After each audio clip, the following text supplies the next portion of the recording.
Hello students, आज के हमारे इस वीडियो में आप सभी का स्वागत है। आज हम लोग पढ़ेंगे ट्रांसलेशन पार्ट 2।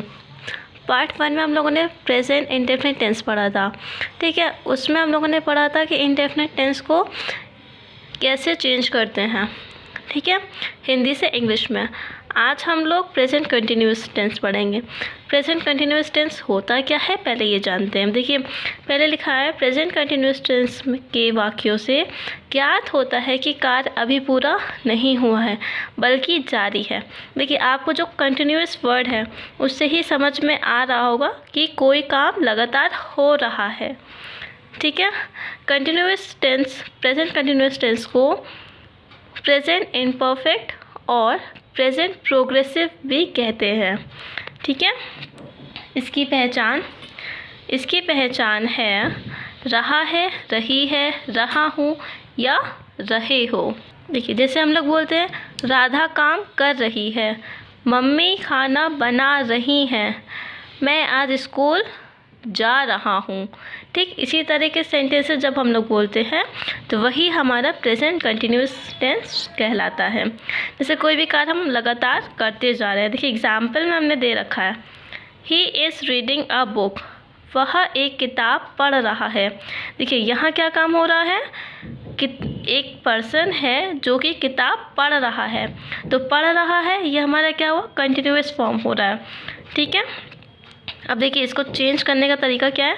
सबसे पहले क्या लिखते हैं, सब्जेक्ट, ठीक। प्रेजेंट इंडेफिनिट टेंस पढ़ा था उसमें भी यही था ना, सबसे पहले हम लोग सब्जेक्ट लिखते हैं प्लस हेल्पिंग वर्ब। अब देखिए यहाँ पे प्रेजेंट कंटिन्यूअस टेंस में हम लोग चेंज करते हैं मेन वर्ब जो हमारी होती है ना। जैसे यहाँ रीड है, मान लीजिए जो रीड है ये हमारी क्या है, मेन वर्ब है। अब इस मेन वर्ब के साथ हमने क्या यूज़ किया है, आईएनजी को ऐड कर दिया है। आईएनजी इसलिए ऐड किया है क्योंकि जब कोई भी काम कंटिन्यूअस फॉर्म में होता है तब हम उस वर्ब में, उस मेन वर्ब में आईएनजी फॉर्म को जोड़ देते हैं, ठीक। प्लस आ बुक हमारा क्या हो गया, ऑब्जेक्ट हो गया।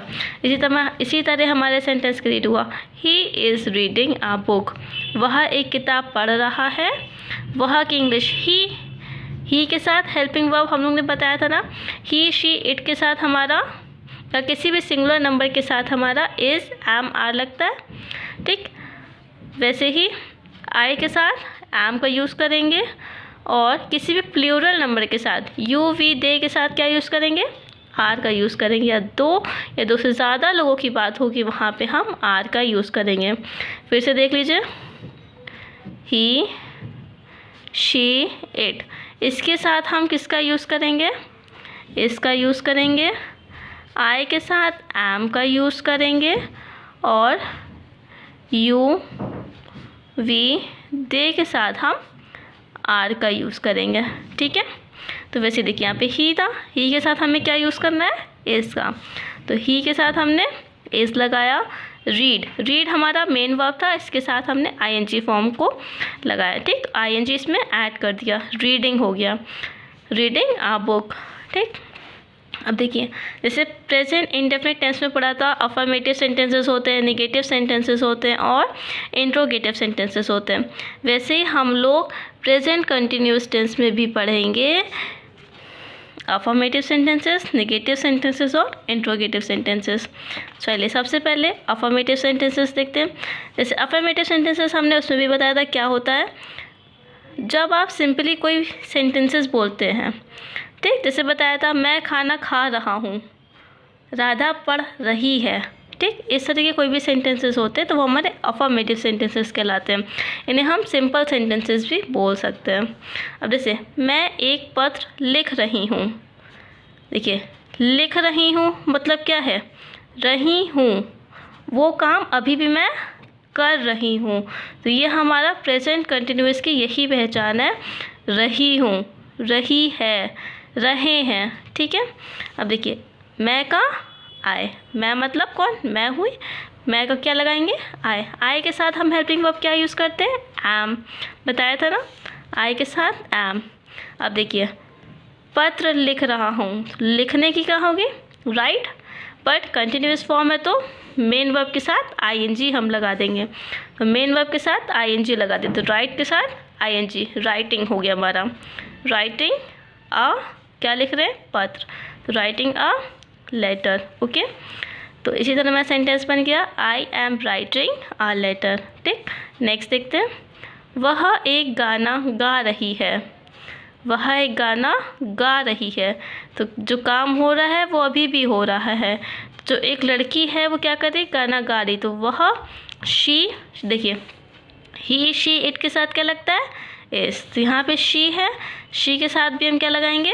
इज़ लगाएंगे। तो she is singing, main verb के साथ आईएनजी लगा दिया, सिंगिंग अ सॉन्ग। ठीक, फिर लड़के मैदान में खेल रहे हैं। लड़के क्या कर रहे हैं? मैदान में खेल रहे हैं। देखिए यहाँ पे भी काम अभी भी हो रहा है। तो द बॉयज़ आर, देखिए बॉयज़, अब देखिए यहाँ पे लड़के हैं, जाहिर सी बात है जब लड़के लिखा है तो दो या दो से ज़्यादा ही होंगे। तो इसलिए जब दो से ज़्यादा होंगे तो यहाँ पे हम क्या यूज़ करेंगे? आर यूज़ करेंगे। तो द बॉयज़ आर प्लेइंग, देखिए play plus ING, main verb के साथ आईएनजी लगाया, प्लेइंग इन द, मैदान को क्या बोलेंगे? फील्ड। तो the boys are playing in the field. ठीक, अगर इसमें कोई भी क्वेरी हो तो प्लीज़ आप कमेंट करके पूछ सकते हैं। ठीक है, चलिए नेगेटिव सेंटेंसेस क्या होते हैं? नेगेटिव सेंटेंस हमने आपको उसमें भी बताया था प्रेजेंट इंडेफिनिट टेंस में, कि उसमें नेगेटिव सेंटेंस का मतलब क्या है? कोई भी नेगेटिविटी आना। जैसे मान लीजिए हम कोई काम करने जा रहे हैं और किसी ने कहा नहीं तुमसे ये नहीं होगा, नहीं होगा, तो ये जो नहीं है यही हमारा क्या है? नेगेटिव है। ठीक, जाने वाले शब्द आते हैं। ठीक है, अब देखिए फर्स्ट टाइप में क्या होता है? जिसमें पहले स्टार्टिंग में ही आपका क्या है, क्यों है, कैसे है, ठीक, या कौन है, कब है, ये आ रहा है स्टार्टिंग में। तो आपका जो हेल्पिंग वर्ब होगा, जैसे आर इज़ यहाँ लिखा है ना, वैसे आपको स्टार्टिंग में ये यूज़ करना होगा। ठीक है, और सेकेंड टाइप में क्या होता है? जब आपका क्वेश्चन वर्ड बीच में आता है, जैसे किसकी, किसे, कब, ये वर्ड्स अगर बीच में आते हैं तब आप इसमें हुज, हुम, व्हेन, व्हाट, तब आप इसमें स्टार्टिंग में ऐड करते हैं। जैसे देखते हैं एग्जाम्पल से, क्या तुम आज दिल्ली नहीं जा रहे हो? अब देखिए क्या, यहाँ पे क्या हो जाएगा? Are you not going to Delhi today?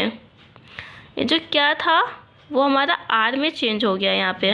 ठीक, यहाँ पे हम क्या को व्हाट में नहीं चेंज करेंगे। What you not going to Delhi today, ये तो सेंटेंस करेक्ट नहीं हुआ। Are you not going to Delhi today, ठीक, ये आपका करेक्ट सेंटेंस है। तो प्लीज़ इन चीज़ों का ध्यान दीजिएगा। क्या वह कक्षा में उपन्यास नहीं पढ़ रही है? क्या is she not reading a novel in the class? Is she not reading a novel in the class? ठीक है, अब ऐसे देखिए सेकेंड टाइप में क्या होगा? सेकेंड टाइप में क्या हो रहा है? जो आपका क्वेश्चन वर्ड है वो बीच में आ रहा है, सेंटेंसेस के बीच में आ रहा है। तो अब देखिए वह किसकी पुस्तक पढ़ रहा है? तो whose book is he reading? अब यहाँ पे अगर मान लीजिए इस को आगे लें, is book he reading? not, is not correct sentence। ठीक, whose book is he reading? वह किसकी पुस्तक पढ़ रहा है? ठीक, तुम किसे बुला रहे हो? whom are you calling? किसे? whom are you calling? तुम किसे बुला रहे हो? वह अलीगढ़ कब जा रहा है? कब? when is he going to Aligarh? ठीक, when is he going to Aligarh? अगर आपको कोई भी क्वेरी हो तो प्लीज़ आप कमेंट करके पूछ सकते हैं। ठीक है, अगर वीडियो अच्छी लगी है तो प्लीज़ लाइक करिएगा और चैनल को सब्सक्राइब करिएगा। Thank you. चलिए देखते हैं फिर से। वह की इंग्लिश क्या होगी? ही के साथ हम क्या यूज़ करेंगे? Helping verb is. ही के साथ क्या यूज़ करेंगे? इज़। तो ही इज़, देखिए नहीं, not, he is not reading a novel. ठीक है, he is not reading a novel. उपन्यास को इंग्लिश में क्या बोलते हैं? नॉवेल। ठीक, हमीद झूठ नहीं बोल रहा है। हमीद एक पर्सन है और वो झूठ नहीं बोल रहा है, तो Hamid is not lying a lie. ठीक, Hamid is not telling a lie. देखिए ये टेल था, इस टेल के साथ आईएनजी हमने ऐड किया है। मेन वर्ब के साथ आईएनजी लगाएंगे तभी हमारा कंटिन्यूअस फॉर्म होगा, इस बात का ज़रूर ध्यान रखिएगा। अब देखिए आज बारिश नहीं हो रही है, आज बारिश नहीं हो रही है, तो it is not raining today, it is not raining today. चलिए नेक्स्ट देखते हैं इंट्रोगेटिव सेंटेंसेस। इंट्रोगेटिव सेंटेंसेस क्या होते हैं? इंट्रोगेटिव सेंटेंसेस वो सेंटेंसेस होते हैं जिस पे आपसे कोई चीज़ पूछी जा रही है, तो आप किसी से कोई सवाल कर रहे हो, ठीक है, जैसे तुम कहाँ जा रही हो, है ना। अब देखिए अब ऐसे यहाँ पे कंटिन्यूअस फॉर्म में कैसे बोलते हैं, क्या तुम आज दिल्ली नहीं जा रहे हो, क्या वह कक्षा में उपन्यास नहीं पढ़ रही है। ठीक, अब देखिए जो हमारे इंट्रोगेटिव सेंटेंसेस होते हैं वो भी दो तरह के होते हैं। ठीक, जिनके स्टार्टिंग में ही इंट्रोगेटिव मतलब सवाल